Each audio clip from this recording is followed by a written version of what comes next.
Relance de l'idée de dialogue politique, les choses se précisent avec l'imminence des consultations. Et les états-majors de certaines formations politiques définissent les stratégies pour ce dialogue. Le pacte socialiste pour le renouveau, notamment membre du FRAC, était ce week-end dans une journée de réflexion à l'ONU. Pendant ce temps, le principal parti de l'opposition, l'Alliance nationale pour le changement, poursuit sa tournée à l'intérieur du pays. Troublante révélation du Parti des travailleurs attribué à Gobli serait enlevé et électrocuté à l'Agence nationale de renseignement avant qu'on le dépose à la plage de l'eau. Il a été notamment torturé à l'électricité, il a reçu des coups et des blessures, et ceux qui ont vu son corps ont pu remarquer qu'il portait des traces de coups et de sang à la tête, au cou, au visage et aux parties génitales. Le Parti des travailleurs dit détenir des informations précises sur les circonstances du décès d'Apitia Gobli il y a 3 ans de notre confrère Claude Amedambige dans cette édition. Assure également l'espoir de partir de Bévi en seconde partie et bien évidemment la une des journaux. Nous sommes le lundi 22 août de l'an 2011. Les gens de FM matin, bienvenue, bonjour, voici les jours. Reprise ou relance du dialogue politique annoncé par le gouvernement le 12 août dernier. Eh bien, les choses se précisent. On annonce pour cette semaine l'ouverture des consultations avec en toile de fond l'épineuse question du cadre permanent de dialogue et de concertation CPDC. Et sous réserve qu'on ne se méprenne des réelles intentions du gouvernement, on peut affirmer qu'il se prépare un temps oral au cours duquel, et pendant plusieurs jours, les responsables politiques discuteront peut-être avec 20 ou 30 partis politiques en vue de trouver un consensus national. Et justement, sur la question, il y a crainte que ne se reproduise la malheureuse aventure du CPDC sous de nouveaux révisés et élargis à l'époque. Maintenant, et pour l'heure, ce sont les stratégies à définir pour ce dialogue et les échéances électorales à venir qui retiennent l'attention des différents états-majors des formations politiques. Ce week-end, le Pacte socialiste pour le renouveau, le PSC était en une journée de réflexion avec ses militants eux-mêmes. L'objet de cette réunion est de faire l'état des lieux avant le rendez-vous électoraux à venir. Et pour le PSC, vous allez écouter son premier secrétaire national, Fort devrait s'engager pour ne plus briguer une autre mandature. que le président Faure s'engage et dise clairement au peuple togolais qu'il a rempli déjà les 2 mandats. Je pense qu'on aurait fait une avancée significative pour qu'il y ait dans le pays la sérénité. Parce que vous savez, c'est un marché de dupes. Nous pouvons aujourd'hui amender la constitution de la République togolaise. Il faut l'amender. Il faut donner au Premier ministre les pouvoirs de diriger le gouvernement et de maîtriser l'administration. Il faut donner à notre Assemblée nationale les pouvoirs effectifs de contrôle de l'administration et des nominations dans l'administration.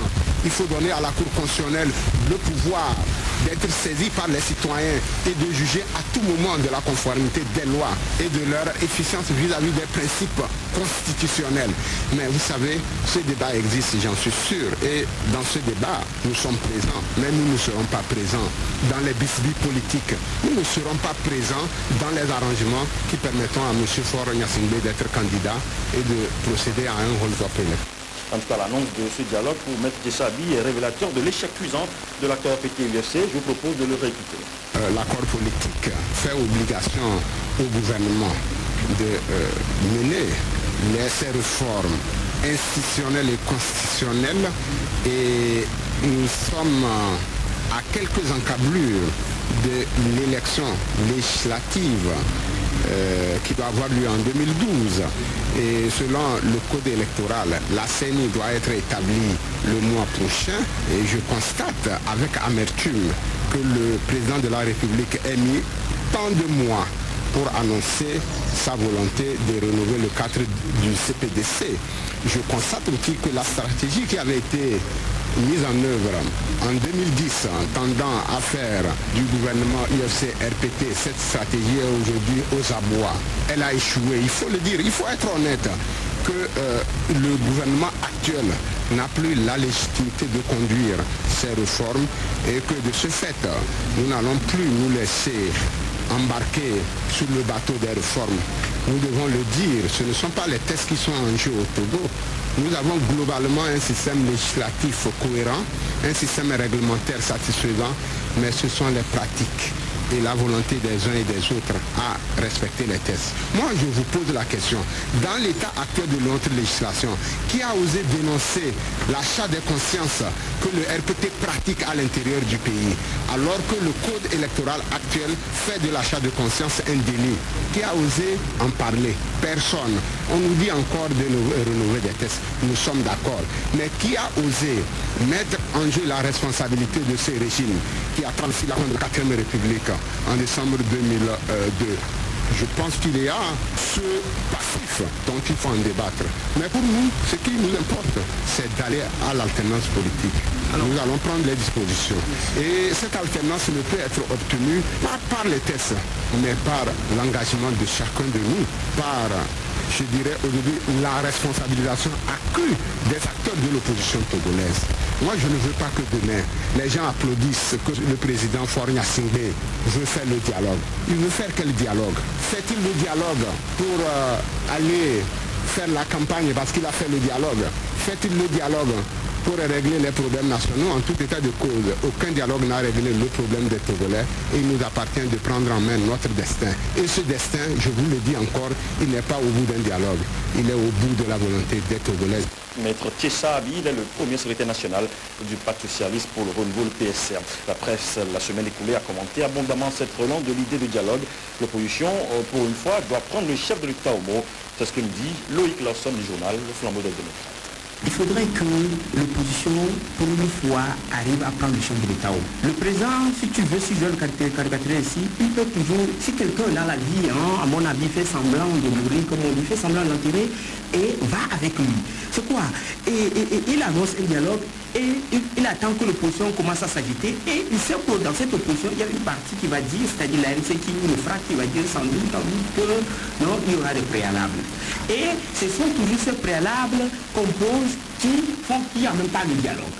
D'accord? Et on n'avance pas, on est sur place. Et le pouvoir en place aussi prend ça comme du dilatoire et prend ça comme du chantage et refuse d'aller au dialogue. Maintenant, moi, à mon avis, il y a deux choses. Quand il y a la situation, quand un pays est en crise, c'est deux choses. Soit on va en dialogue et tout le monde, sans exception, il va. Soit vous n'avez pas, vous ne voulez pas aller au dialogue, vous avez la force avec vous, c'est-à-dire vous avez l'argent et les armes et vous chassez ce pouvoir. C'est comme ça s'est passé. Tu regardes dans la sous-région, partout c'est comme ça se passe. C'est soit vous avez l'argent et les armes, soit vous n'en avez pas, vous allez ailleurs. Il y a également une troisième possibilité, la rue. La rue. Là aussi, on va aller un à un. Tu vois, quand il s'agit de l'argent et des armes, dans ce pays, on nous a fait croire pendant des années que voilà, Julius Olympio, le tout-puissant, il est ci, il est ça, il joue ça. Rien. C'était ceux qui nous disaient la même chose. Aujourd'hui, qui s'en battu. Voilà, là, tu parlais d'une troisième position, la rue. Juste après les élections, on a vu la Russie mobilisée. Mais après quelques temps, c'est quoi? Ça aussi, c'est togolais. On s'est émoussé. Aujourd'hui, tu sors au match de frappe, c'est aéré. C'est presque désert. Il n'y a plus personne. C'est plus l'engouement qu'on connaissait. Ce n'est pas les 100 000 personnes qu'on voyait. À peine aujourd'hui, on peut compter au bout du doigt. Ça aussi, c'est pas bon. Alors moi, je dis, je veux voir les Togolais sortir de leur misère. Et pour sortir de leur misère, il faut qu'on arrive à arracher un peu du pouvoir. Loïc Lawson, il est le patron du journal Le Flambeau des démocrates. Ferdinalité, lui, ne fait pas la même lecture que Loïc Lawson. Pour lui, Faure Gnassingbé est en train d'embarquer la classe politique vers un énième marché de dupes. Écoutez-le. Ce n'est pas un gouvernement d'union nationale ou un dialogue pour résoudre les problèmes des Togolais. Regardez, depuis 2006, on a évolué de gouvernement en gouvernement d'union nationale. Mais le dernier gouvernement qu'on a créé, la situation sociale s'est empirée avec ce gouvernement. Et si vous faites une analyse de la chose, vous allez comprendre qu'on fait venir les opposants dans ce gouvernement pour servir de faire valoir, alors que les décisions se prennent ailleurs. Même aujourd'hui, quelle est l'assurance qu'on a aujourd'hui que le Premier ministre, même que vous voyez là, que le RPT vous allez chercher, a une certaine emprise sur les événements? Il n'y en a pas du tout. Il y a des pôles de décision dans le gouvernement qui échappent aux gens, qui échappent même à des opposants qu'on a mis dans le gouvernement. Mais aujourd'hui, il y a des opposants dans le gouvernement, on a augmenté le prix de carburant. Il y a des opposants dans le gouvernement, on pille le pays, mais ces opposants ne disent rien. Et donc, moi je dis, le gouvernement d'union nationale, c'est pas dialogue, ce n'est pas ça la solution du problème togolais. Le fond du problème togolais, la problématique qu'on doit poser aujourd'hui est de savoir, après plus de 45 ans de pouvoir, est-ce que le RPT peut encore faire le bonheur des citoyens de ce pays? C'est toute la problématique. Est-ce qu'après 45 ans de pouvoir, avec tous les dégâts qu'on connaît là, avec toute la misère qu'on voit là, qui est maintenant l'actif du RPT? Est-ce que le RPT peut aujourd'hui faire le bonheur des Togolais? À cette question-là, chacun peut répondre. Mais moi je dirais non. Parce que nous avons vécu pendant 45 ans. Moi je n'ai pas 45 ans, bientôt je vais avoir 40 ans. Mais toute cette partie de ma vie est partie comme ça en fumée sous le RPT. Et j'en ai vécu. S'il faut faire un dialogue pour enfariner les gens, on n'a pas besoin de faire un dialogue. Je vous dis, est-ce que vous pensez que l'annonce de ce dialogue-là est venue de la volonté du chef de l'État? Non, c'est une pression de l'Union européenne. Maintenant, si vous rentrez dans les modalités même du dialogue, il y a un certain nombre de questions qu'on doit se poser. Sous quel manteau M. Fonassini veut dialoguer avec les opposants? Le RPT qui veut enterrer, ou bien l'URPT ou l'UMPT, je ne sais pas comment vous les appelez. Est-ce que c'est sous ce manteau-là qu'il veut discuter? En d'autres termes, si dialogue il y a demain et qu'on signe un accord, ça va engager qui? Ça va engager M. Fonassini en tant qu'institut personnel aux opposants, ou ça va engager une formation politique qui veut dissoudre avec les opposants? Ce dialogue-là, c'est devenu un serpent de mer que moi j'attends de voir. Mais je réitère que moi je ne pense pas qu'en état actuel de la situation togolaise, où on veut nous faire croire qu'il faut signer un accord, il faut faire rentrer certains opposants dans le gouvernement, c'est ça la solution du problème togolais. Non. Tant que le pouvoir aura les leviers, tous les leviers de ce régime, à savoir l'armée, à savoir les finances, à savoir les sociétés d'État, à savoir tous les réseaux qui permettent au pouvoir de mettre la main sur l'argent du pays, pour aller dans un gouvernement, vous ne verrez que du feu.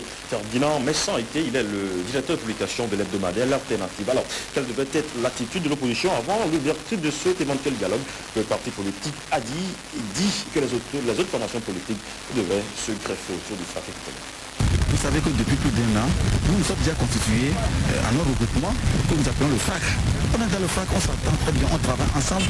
Donc maintenant nous sommes là. S'il y a d'autres qui veulent se constituer à notre regroupement, ils peuvent le faire. Sinon, ils peuvent nous rejoindre. Je ne trouve pas là où c'est le problème. Nous attendons très bien. Et depuis que le FRAC est né, depuis l'élection présidentielle, nous travaillons dans ce sens-là. Et je crois que je ne vois pas par quel miracle, nous ne pouvons pas être ensemble pour aller aux autres élections. Le secrétaire général du parti politique a dit Alphonse Pogo. Légende FM matin, il est 7h13. L'Alliance nationale pour le changement est en tournée à l'intérieur du pays. Hier, l'ANC avec à sa tête Jean-Pierre Fabre était notamment appelé dans le plateau. Et je vous propose cet élément de Justin Ami, notre confrère du journal Crocodile. Parti de Lomé depuis le 14 août dernier, la délégation de l'ANC, conduite par son président national Jean-Pierre Fabre, a entamé la dernière phase de sa tournée de sensibilisation dans les plateaux, notamment dans les localités et les fédérations telles que Logo, F-Mono, Ani, Akebu, Wawa et aussi à Yamasila, Palakoko, Kounou, Sérévéné, Tomébé, Badou, Iliatro, Sémédia, Amlamé, Amou, Zampas. Partout la délégation de l'ANC a passé, les populations sont sorties massivement pour écouter le message livré par la NC dans sa vision pour sortir le Togo dans la situation dans laquelle il se trouve actuellement. Nous avons en face Mme Isabelle Amegrandi qui nous donne quelques lignes de ce message. Le message que nous avons délivré aux populations de l'intérieur du pays est celui que nous délivrons habituellement dans la capitale à Lomé. Nous avons expliqué à nos populations parce que nos anciens camarades de l'USC sont déjà passés par là et ont donné dans la délation, dans le mensonge sur la situation qui a prévalu au sein de ce parti et notre passage de ce parti à la création de l'ANC. Donc nous avons remis un peu les pendules à l'heure en leur donnant la réalité des faits tels qui se sont passés et les motivations qui ont conduit certains, pour ne pas dire la plupart des membres de l'USC à créer le 10 octobre 2010 l'Alliance nationale pour le changement ANC. Le deuxième message procède de la situation politique dans laquelle nous nous trouvons aujourd'hui au Togo et le fait que nous ayons rencontré les populations dans les localités respectives nous a démontré que 40 ans, plus de 40 ans de régime RPT, cela suffit. Nous avons vu les populations dans un dénuement total. Les infrastructures routières qui n'ont d'infrastructures routières que le nom. Et une situation terrible dans laquelle vivent nos populations de l'intérieur du pays. Et nous avons également lancé un appel pathétique et solennel à toutes les populations de l'intérieur du pays parce que nous estimons qu'il est temps que tous les Togolais se lèvent pour refuser que le pays soit gouverné dans l'arbitraire, dans le mensonge, dans la délation, dans le vol et dans la violation permanente des droits de l'homme. Ce message a été bien reçu par toutes les populations que nous avons eu à rencontrer et c'est dans une liesse populaire telle que nous sommes passés de localité en localité jusqu'à aujourd'hui. La tournée continue et elle prendra fin donc le 28 de ce mois. Dans le programme de l'Alliance nationale pour le changement, il y a 102 fédérations dans les plateaux qui seront visitées, notamment le Daï, le Pélé, le Koto, Agou, Moyen-Mono, Rarou. Justin Anani depuis Daï pour la radio Légende FM. Bien, merci beaucoup Justin Anani. Il est justement 7h16 à Daï. Je vous l'annonçais en titre, troublante révélation du Parti des travailleurs Atouti à Gobli serait enlevé et électrocuté à l'Agence nationale de renseignement avant qu'on ne dépose son corps inanimé sur la plage de Lomé. Et quelques heures plus tard, je vous propose d'écouter le secrétaire chargé à la coordination du Parti des travailleurs, Claude Damegandi, enregistré samedi à la plage de Lomé.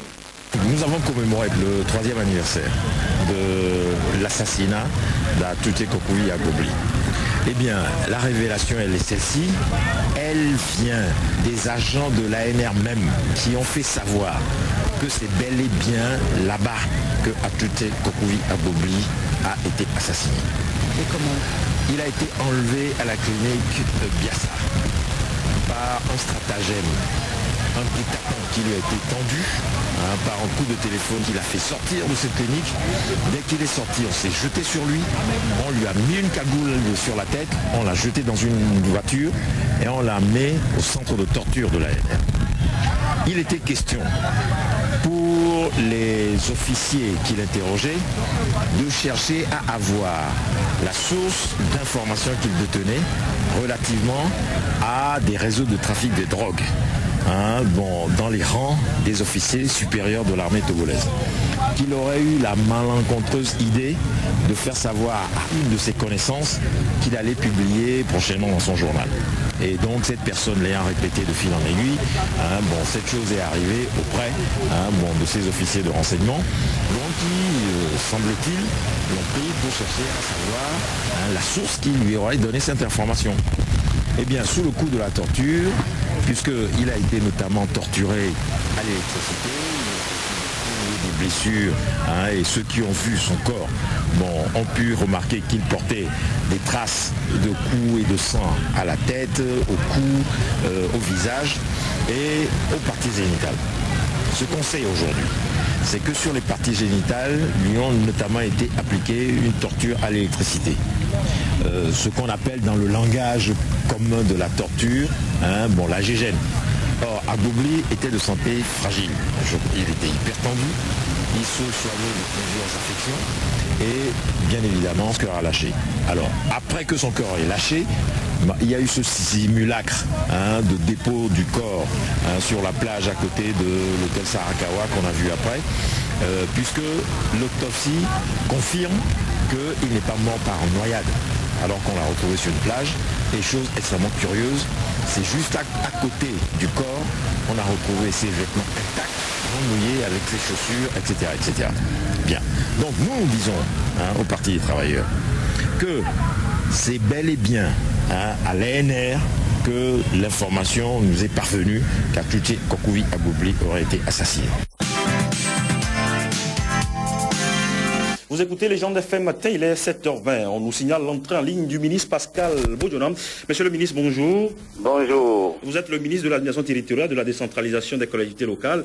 Sûrement la question de relance du dialogue vous intéresse et par ailleurs porte-parole du gouvernement. C'est d'ailleurs vous qui avez présenté la communication sur la mise en œuvre des recommandations de la mission de l'Union européenne et des réformes institutionnelles et conditionnelles prévues dans l'accord politique global. D'abord, monsieur le ministre, pourquoi un conseil des ministres extraordinaire pour annoncer une simple déclaration d'intention? Non, ce n'est pas une simple déclaration d'intention. Il s'agit de plusieurs communications qui étaient inscrites à l'ordre du jour du Conseil. C'est vrai que le Conseil du mercredi a été très riche, très long. Donc il était question pour le gouvernement de tenir un nouveau Conseil des ministres. Et comme il ne se tient pas habituellement le vendredi, il a été un Conseil extraordinaire. Ce n'est pas la première fois. Mais c'est vrai que nous avons présenté donc une communication relative à la mise en œuvre du rapport final de l'observation électorale de la mission UE. Et également, nous avons fait état des dispositions de l'APG qui reste à mettre en œuvre. Et ceci dans le cadre d'un CPDC renouvelé.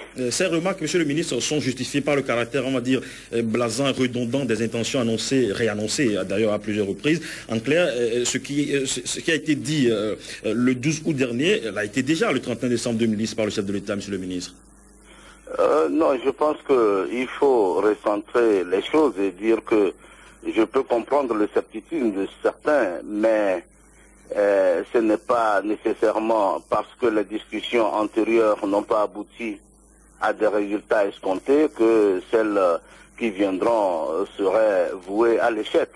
Je pense qu'il faut, au-delà de tout scepticisme et de tout désespoir, avoir le courage de dire que nous devons tous veiller à ce que les discussions annoncées dans le cadre rénové qui va être fait bientôt, que cette discussion puisse aider à la recherche d'un compromis et de consensus national. Monsieur le ministre, après tant d'années de tentatives et de symphonies inachevées, beaucoup se demandent s'il faut encore vraiment rassembler les acteurs politiques avant de savoir ce qu'il faut pour la stabilité nationale véritablement. Dans une situation qui a été celle du Togo, je pense que toutes les voies méritent d'être explorées. Nous avons eu les discussions politiques qui ont amené à la signature de l'accord global à Ouagadougou. Et nous avons continué également à faire des discussions au sein du cadre permanent qui a connu le départ de certains acteurs politiques, pas des moindres. Aujourd'hui, c'est une autre expérience que nous voulons faire. Dans toutes circonstances comme celle que le Togo a connue, je pense que toutes les initiatives qui vont concourir à la consolidation de l'apaisement politique doivent être encouragées, y compris celle d'un dialogue et d'une concertation politique. Mais monsieur le ministre, vous seriez animé d'une réelle volonté que le dossier, on va dire, des réformes serait avancé en utilisant l'accord avec l'UFC et que vous avancez comme un projet de guerre pour mettre en œuvre les réformes attendues, n'est-ce pas? Non, je ne pense pas que cela soit la vraie lecture des événements. Nous avons signé un accord politique avec une formation politique importante du pays, notamment l'Union des forces de changement, mais cela n'est pas de nature à fermer les portes des autres discussions à tous les autres acteurs dont la contribution aiderait à apaiser davantage le pays et à réconcilier les Togolais et à renforcer l'état de droit que nous appelons tous de tous nos voeux. On a le sentiment, monsieur le ministre, que vous êtes embarrassé quand on parle de réforme constitutionnelle et quand on insiste justement sur la limitation du mandat présidentiel. Autrement dit, si Faure ne se représente plus en 2015, ça ne fera mal à personne, n'est-ce pas?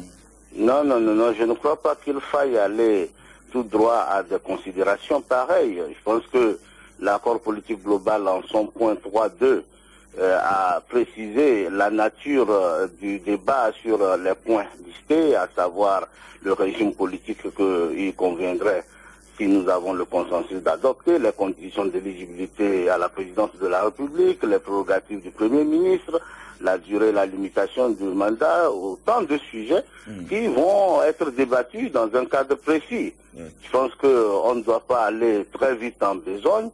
C'est notamment des discussions qui sont prévues par l'accord politique et il faut que chacun puisse avoir le courage de les débattre avec un esprit de recherche de consensus. Vous avez parlé d'un CPDC renouvelé. Qu'est-ce que vous voulez dire concrètement? Est-ce qu'on va retrouver des responsables politiques comme dans une classe d'examen, peut-être 20 ou 30 partis politiques ou bavardés, monsieur le ministre?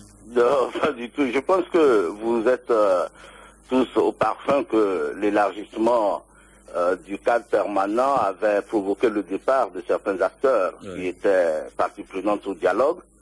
Et conformément à l'une des recommandations pertinentes et phares de la mission électorale de l'Union européenne, il a été convenu d'envisager même l'accès du cadre aux formations politiques ayant obtenu au moins 1% aux élections législatives dernières.